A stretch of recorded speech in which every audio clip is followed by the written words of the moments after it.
Hello everyone, welcome back to light by Shivali. और आज की इस वीडियो में हम डिस्कस करेंगे, हमने जो लास्ट वीडियो लेक्चर में सीडीपी का रिवाइज किया था, कौन सी थ्योरी रिवाइज की थी? इवान पावलोव की। और किससे रिलेटेड थी वो? लर्निंग थ्योरी, बिहेवियरिज्म से।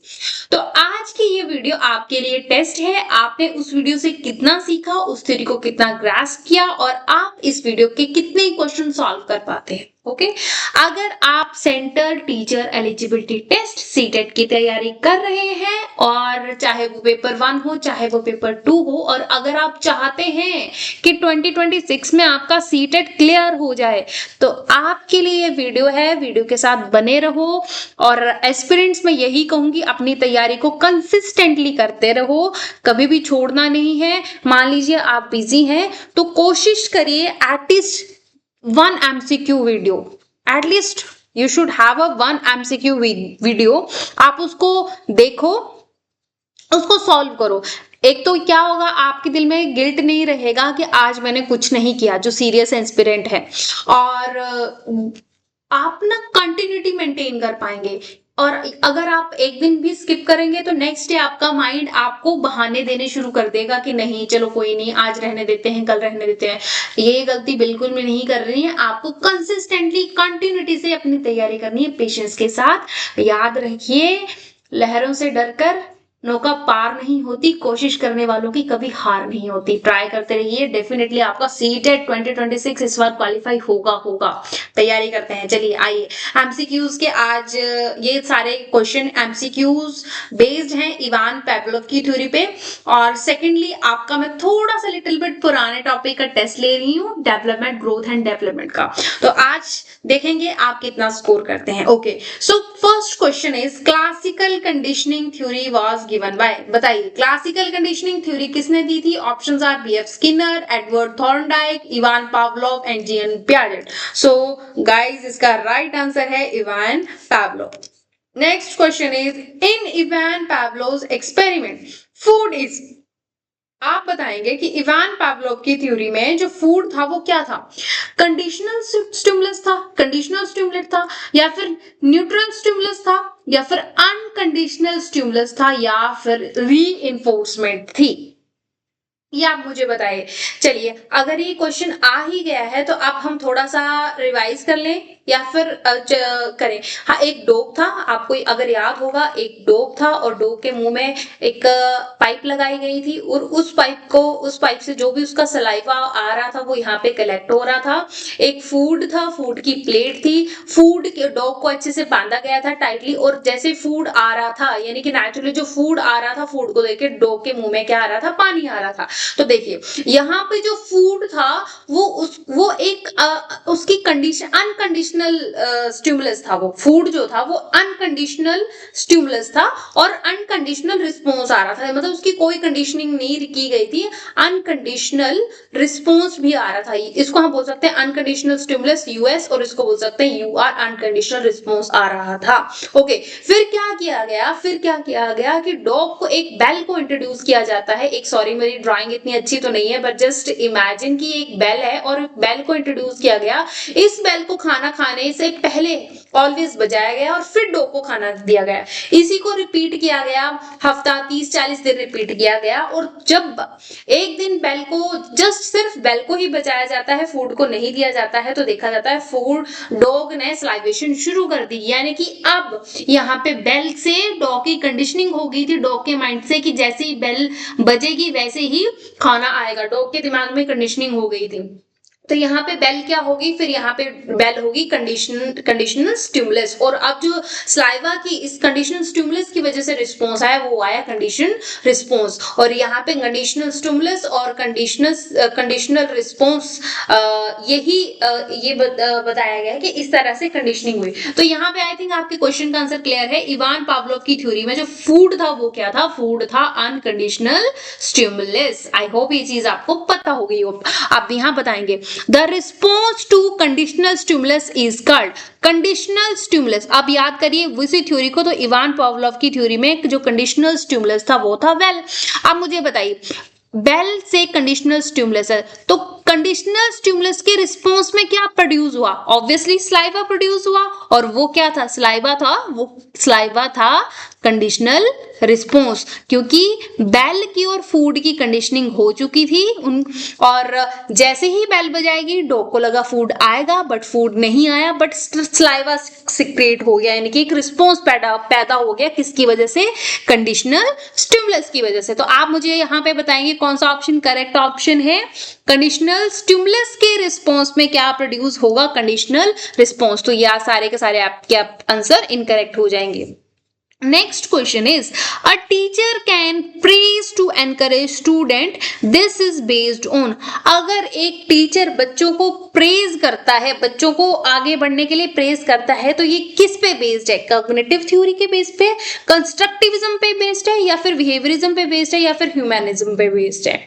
तो इसका राइट आंसर हो जाएगा बिहेवियरिज्म। आपने ये चीज ऑब्जर्व की होगी, बच्चों को आप थोड़ा प्रेज करते हैं तो बच्चे उस चीज के लिए एनकरेज होते हैं, बच्चे उस लर्निंग के लिए एनकरेज होते हैं, लर्निंग करते हैं, सीखते हैं, यानी कि उनके बिहेवियर में चेंज आपको देखने को मिलता है। It's related to behaviourism.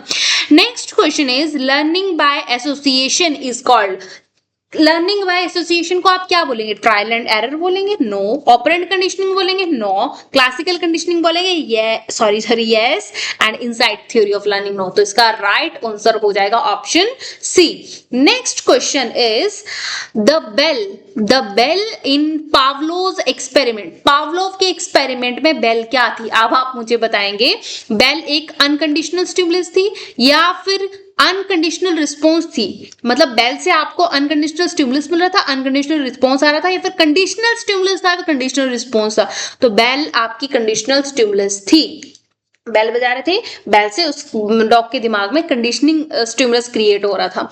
Next question is, a teacher wants to reduce fear in student. एक टीचर है, वो अपने स्टूडेंट्स में फियर को रिड्यूस करना चाहता है, चाहे वो किसी भी चीज का, फॉर एग्जांपल मैथ्स का है, बच्चे मैथ्स से बहुत डरते हैं, तो विच theory is useful? I hope अब आपने ये थ्योरी पढ़ लिया तो आपको ये पता होना चाहिए कि बच्चे के अगर हमें फियर को दूर करना है तो उसके दिमाग की कंडीशनिंग एक पॉजिटिव वे में करनी पड़ेगी, है ना, उसको बताना पड़ेगा। तो इसमें कौन सी थ्योरी हेल्प करेगी आपकी? Classical conditioning theory, cognitive theory, insight theory, trial और एरर थ्योरी? तो नहीं, ये ऑप्शन नहीं होंगे। इसका आपका जो करेक्ट आंसर हो जाएगा that is classical conditioning theory. Next question is, unconditioned response. Unconditioned response is, unconditioned response क्या था? लर्नड रिस्पॉन्स था। अनकंडीशनड रिस्पॉन्स को सीखा गया था, या फिर नेचुरल रिस्पॉन्स था, या फिर आर्टिफिशियल रिस्पॉन्स था, या फिर डिलेड रिस्पॉन्स था? तो इसका क्या था? ये लर्नड, सीखा गया था, उसके दिमाग की कंडीशनिंग हुई थी। ओके, चलिए next question is, repeated pairing of stimulus is called. जब आप एक स्टिमुलस को बार बार पेयर कर रहे हैं, बार बार उसी को दे रहे हैं, तो वो आपके लिए क्या है? एक्सटिंक्शन है, या फिर कंडीशनिंग है, रिइंफोर्समेंट है, या फिर इनसाइट? आप देखिए, वही डॉग का एग्जांपल ले लीजिए। इस इवान पावलो की थ्योरी में आपने क्या कर रहे थे? बार बार बेल को बजा रहे थे, देन डॉग को फूड दे रहे थे। तो डॉग के लिए बेल से क्या हुआ कि किस तरह की स्टिमुलस से उससे क्या हुआ? कंडीशनल प्रेयरिंग से उसकी कंडीशनिंग होगी। तो उसका राइट ऑप्शन हो जाएगा option B. Next question is, a teacher link new content with prior knowledge. This is, एक टीचर है, वो क्लास में नहीं, किसी भी नए टॉपिक को पढ़ाने से पहले उस पिछले कंटेंट को लिंक करता है नए टॉपिक के साथ। तो बताइए ये चीज क्या थी? कंडीशनिंग थी, एसोसिएशन थी, रीइंफोर्समेंट थी, या फिर मेमोरी थी? तो ये आप बताइए क्या कर रहा है टीचर? टीचर क्या कर रहा है? एसोसिएट कर रहा है प्रायर नॉलेज को नए नॉलेज के साथ। ओके, अब आपका ये यहाँ से आपके एमसीक्यूज शुरू होंगे ग्रोथ एंड डेवलपमेंट वाले के। अब आप देखिए कि आपने जो पिछले वीक चैप्टर टॉपिक खत्म किया था डेवलपमेंट, ग्रोथ एंड डेवलपमेंट का, अब आप कितना स्कोर कर पाते हैं। देखिए, मैंने आपको शुरुआत में, अगर आपको एक याद हो तो मैंने 147 वाला रूल अपनाया था। मैं उसी रूल से आपकी भी तैयारी करा रही हूँ। फर्स्ट डे जो आपने किया है वो आपको 4 डे रिवाइज करना है, और 4 डेज फिर से आपको 7 डे पे रिवाइज करना है। तो मैंने एक बार पहले आपको इसकी प्रैक्टिस करा दी, आप 7th डे आपकी फिर से प्रैक्टिस चल रही है। चलिए, आई होप आप मुझे विश्वास है कि आप फुल मार्क्स लेके आएंगे, कि आई नो मेरे एस्पिरेंट्स ने, जो भी एस्पिरेंट तैयारी कर रहे हैं, उन्होंने अच्छे से तैयारी और पेशेंसली और बिल्कुल अंडरस्टैंडिंग वे से सीखा है चीजों को। चलिए बताइए, ग्रोथ रेफर्स टू, ग्रोथ किसको रेफर करती है? क्वालिटेटिव चेंज है क्या ग्रोथ, या फिर क्वांटिटेटिव चेंज है, या फिर इमोशनल चेंज है, या फिर सोशल चेंज है? देखिए, हमने पढ़ा था ग्रोथ कैन बी मेजर्ड, और जो भी मेजर्ड हो सकती है वो क्वांटिटेटिव होता है। तो ग्रोथ का जो चेंज है, ग्रोथ जो है वो क्वांटिटेटिव नेचर की होती है। Okay, next is development follow which principle, development किस प्रिंसिपल को फॉलो करती है? वो रैंडमली होती है क्या? रैंडम ऑर्डर को, हेड टू टो को, टो टू हेड को, या सडन चेंज को? देखिए, डेवलपमेंट फॉलो किस ये फॉलो करती है? आई थिंक यहाँ पे एक ऑप्शन में कंफ्यूजन है, एक ऑप्शन और होना चाहिए सीक्वेंशियल वाला, है ना, क्योंकि हेड टू टो भी डेवलपमेंट का प्रिंसिपल है, टो टू हेड भी डेवलपमेंट का प्रिंसिपल है। तो आई एम सो सॉरी, यहाँ पे थोड़ा प्रिंटिंग का, या फिर मैं ऐसा कह सकती हूँ ऑप्शन का एक मिस्टेक हो गया। अगर यहाँ पे इस क्वेश्चन को स्किप करिए, नेक्स्ट वीडियो में इसको कवर करूंगी। Next is development from centre to outward. Yes, याद करिए, वेरी वेरी इंपॉर्टेंट, आपको मैंने बहुत अच्छे से कराया था। याद करिए, सेंटर टू आउटवर्ड, सेंटर से, यानी कि डेवलपमेंट जो है, फॉर एग्जांपल ये सेंटर है, सेंटर से आउटवर्ड की तरफ जा रही है, तो उसको आप कौन सी ग्रोथ बोलेंगे? सिफेलोकॉर्डल बोलेंगे, प्रॉक्सिमोडिस्टल बोलेंगे, सीक्वेंशियल बोलेंगे, कॉन्टिन्यूस बोलेंगे? देखो, डेवलपमेंट तो कॉन्टिन्यूस होती है, हमसे प्रिंसिपल पूछा गया है, और वो भी पूछा गया है सेंटर टू आउटवर्ड से। अच्छा देखिए, सीक्वेंशियल, हाँ सीक्वेंस में होती है, लेकिन यहाँ पे सेंटर टू आउटवर्ड से पूछा गया है। अब ऑप्शन, यानी कि हमने दो ऑप्शंस को एलिमिनेट कर लिया, अब आपके पास ओनली एंड ओनली 2 ऑप्शन बचते हैं। अब जिन बच्चों ने उस समय ध्यान से इस वीडियो लेक्चर को सुना होगा, वो तुरंत अभी तक आंसर कर चुके होंगे। देखिए, मैंने आपको बोला था सिफेलो, सिफेलो, आपसे ध्यान से देखिए, सिफेलो कॉर्डल, सिफेलो कॉर्डल, आप ध्यान से सुनेंगे तो आप याद करेंगे। तो मैंने आपको बोला था सिफेलो, सिफेलो में related to cephalus, cephalus means brain, यानी कि ब्रेन मींस हेड, यानी कि आपको याद करने का तरीका बताया था मैंने, हेड टू टो, यानी कि सिफेलोकॉर्डल जो ग्रोथ है वो हेड टू टो होती है।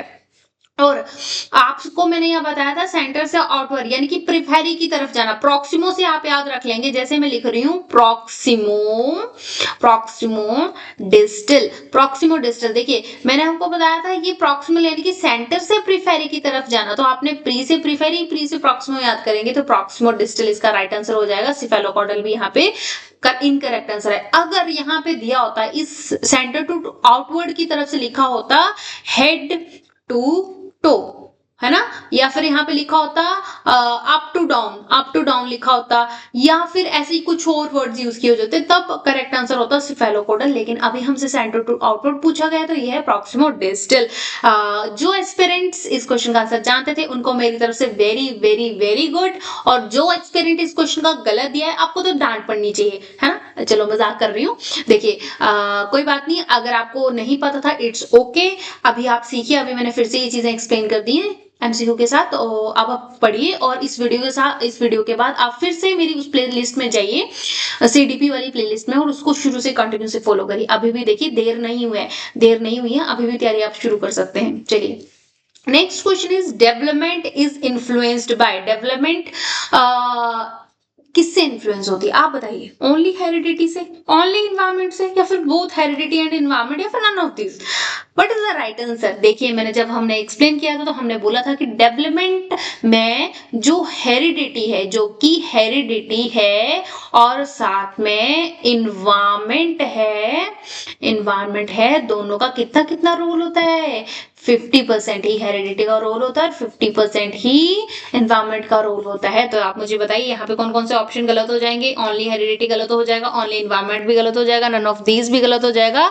इसका जो करेक्ट आंसर हो जाएगा both heredity and environment. Very good, जिन एस्पिरेंट ने अभी भी राइट आंसर दिया, very good, once again very good.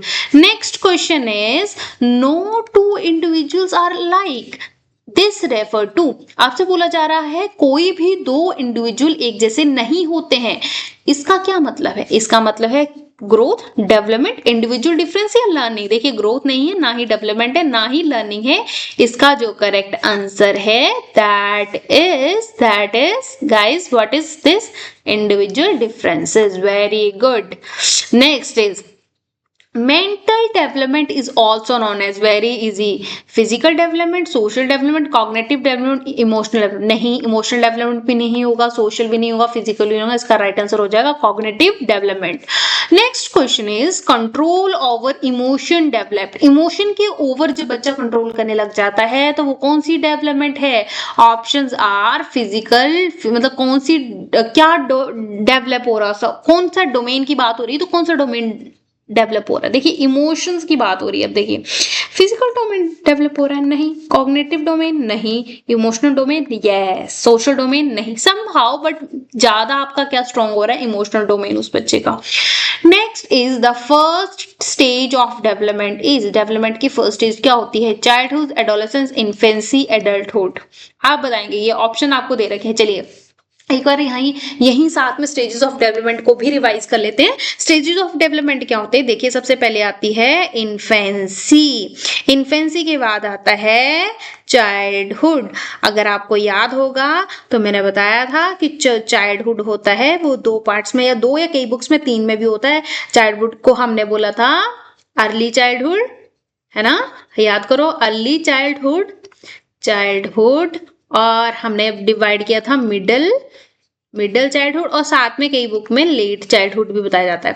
अब यहाँ से मैं आपसे एक एक्स्ट्रा क्वेश्चन पूछूंगी, इसका कमेंट आंसर आपने कमेंट बॉक्स में बताना। देखिए जो जो मैं आपसे पूछ रही हूँ साथ साथ में लिस्ट बनाते चलिए, मैं चेक करूंगी कमेंट बॉक्स में किस किसने आंसर दिया है। Okay, be a good student. Okay चलिए, तो यहाँ पे आपसे क्वेश्चन है कि एक तो क्वेश्चन जो देखो पेपर में आता है, सीटेट के पेपर में जो आता है, दैट इज टोए एज।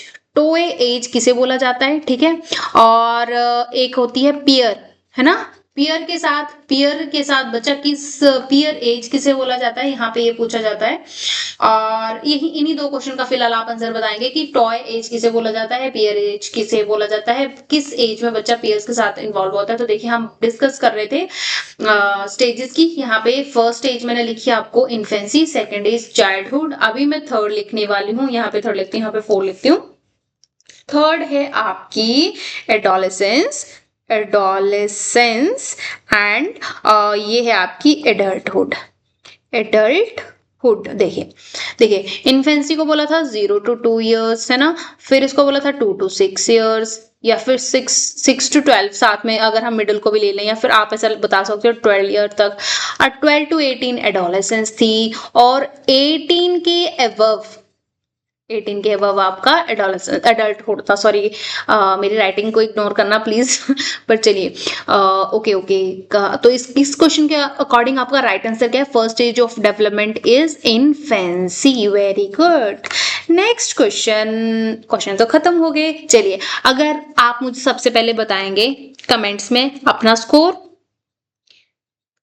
बताएंगे। सेकंड जो मैंने आपसे क्वेश्चंस पूछे हैं उसका आप मुझे आंसर करेंगे कमेंट सेक्शन में। ओके, कमेंट बॉक्स में आप आंसर करेंगे। Third thing is, it's a request guys, please like my video, share and subscribe करो चैनल को, ताकि आपकी तैयारी साथ के साथ होती रहे। और always stay motivated, be positive. याद रखना, पढ़ाई करोगे, मेहनत करोगे, एग्जाम तभी क्वालिफाई होगा। हमें नहीं मतलब है कि 2027 में क्या होने वाला है, या फिर दिसंबर में क्या होने वाला है। अभी जब 2026 जुलाई वाला सीटेट आएगा तो आपको क्वालिफाई करना है, ऐसा माइंडसेट लेके पढ़ाई को करिए और सारी वीडियोस को देखिए। Okay, thank you so much guys.